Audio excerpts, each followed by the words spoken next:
जय श्री राम, जय बजरंगबली बाबा की। कैसे हो आप सभी? आप सब अच्छे होंगे, स्वस्थ होंगे। तो अगर आप बार-बार एग्ज़ाम में फ़ेल हो रहे हैं और नहीं हो पा रहा है काम क्लियर, बिल्कुल भी बन ही नहीं पा रहा है, आप संकल्प लेकर भी आप सोचते हो कि मैंने इतनी बार संकल्प ले लिया फिर भी मेरा काम नहीं हो रहा है और आप कहीं न कहीं नेगेटिव की तरफ बढ़ रहे हो, नकारात्मकता मन में आ रही है कि अब मुझसे नहीं हो पा रहा है ये कार्य, लगता है मुझसे हो ही नहीं पाएगा।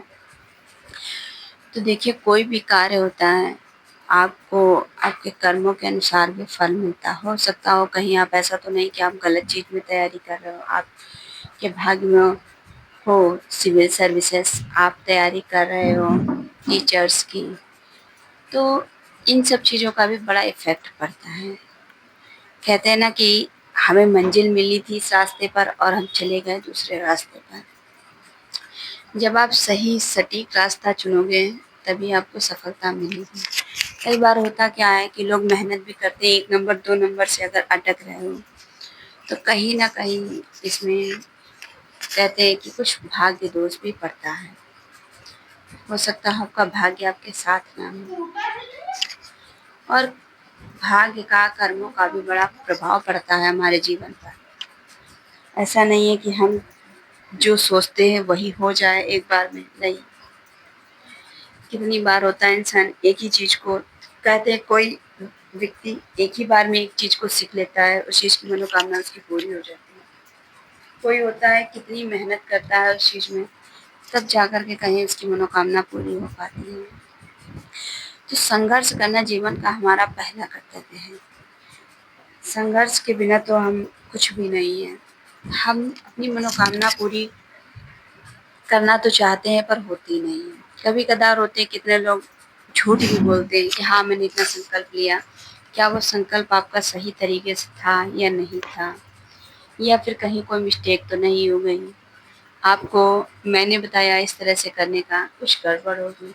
कुछ लोग होते हैं कि जो स्वयं से ही, मैंने कितनी बार बताया आप लोगों को कि कितने भी संकल्प ले लीजिए आप, जब तक आपका मन पवित्र नहीं होगा, आपकी मेहनत प्रबल नहीं होगी, आप नहीं उस चीज़ में कर पाएँगे।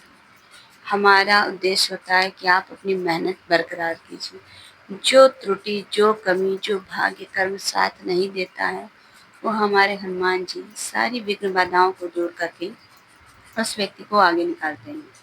आप मेहनत कीजिए, सफलता कीजिए। ऐसा नहीं होगा कि आपने सिर्फ संकल्प ले लिया, मेहनत के नाम पे आपने आधा घंटा पढ़ाई की, बाद में कहा कि नहीं अब नहीं हो पा रहा, मुझसे ये नहीं हो पा रहा हूँ।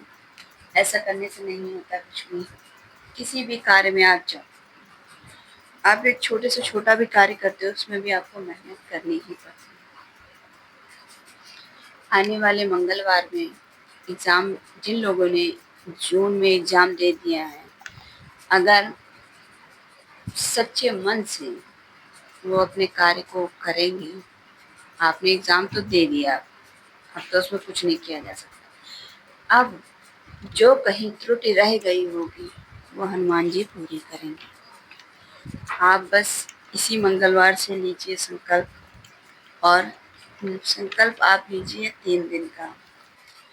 3 दिन का संकल्प लीजिए, मंगल, बुध, बृहस्पति। मंगलवार के दिन सुबह उठना है, फ्रेश होकर के हनुमान चालीसा का पाठ स्टार्ट कर देना है 7 बार। 7 हनुमान चालीसा का पाठ और 3 बजरंग बाण का पाठ। बजरंग बाण का पाठ कहते हैं तभी करना चाहिए जब आप हर जगह से हार चुके हो। आपको बिल्कुल असाध्यता, मतलब अब हमारा कार्य हो ही नहीं पा रहा। हर तरह से ऐसा लगता है कि सारे रास्ते बंद हो गए हैं, अब कोई रास्ता नहीं बचा हमारा। उस समय बजरंग बाण सबसे पावरफुल कहेंगे। इसीलिए हर वक़्त, हर जगह, हर बार बजरंग बाण का पाठ करना उचित नहीं माना गया है।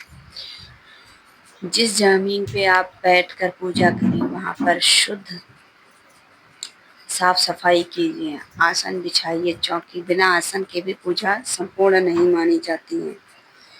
आप आसन बिछा करके पूर्णतः सुरक्षित होकर के, लड़कियां हैं तो ध्यान दें, नेक्स्ट टाइम से करें। और अगर आप नहीं बहुत इम्पोर्टेंट है तो आप अपनी माताजी, बहन है, पिता हैं, भाई हैं, उनसे उसी तरह से पूजा करवा सकते हैं जो उस समय पवित्र हों। व्रत रह करके पूरा दिन और सुबह भी कीजिए इस संकल्प को और संध्या के समय भी कीजिए। एक दीपक होगा चमेली का तेल का, जब तक आप पाठ करेंगे वो दीपक जलते ही रहना चाहिए। और ऐसा भी नहीं कि आपका पाठ पूरा होने वाला है, दीपक जरा सा बचा तो कोई बात नहीं, आप उसमें ज़रूर से, अगर आप देसी घी लेने में सक्षम नहीं हो तो चमेली का तेल, नहीं तो दीपक जो जलाया जाता है देसी घी का ही जलाया जाता है। आप क्या कीजिए, दीपक जलते रहना चाहिए, आपकी पूजा हो जाए उसके भी थोड़ी देर तक दीपक को जलने दीजिए। 3 दिन आप ऐसा कीजिए, हनुमान जी आपकी सारी मनोकामना पूरी करेंगे। लास्ट दिन भोग लगाइए, प्रसाद कीजिए और 3 दिन एक छोटे गिलास में जल ज़रूर रखिए।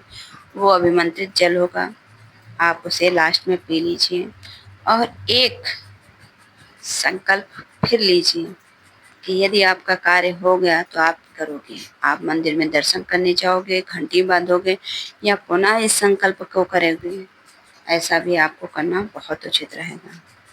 आप इस तरह से जब संकल्प लेकर के पाठ करेंगे तो आपकी सारी मनोकामनाएँ पूरी होंगी।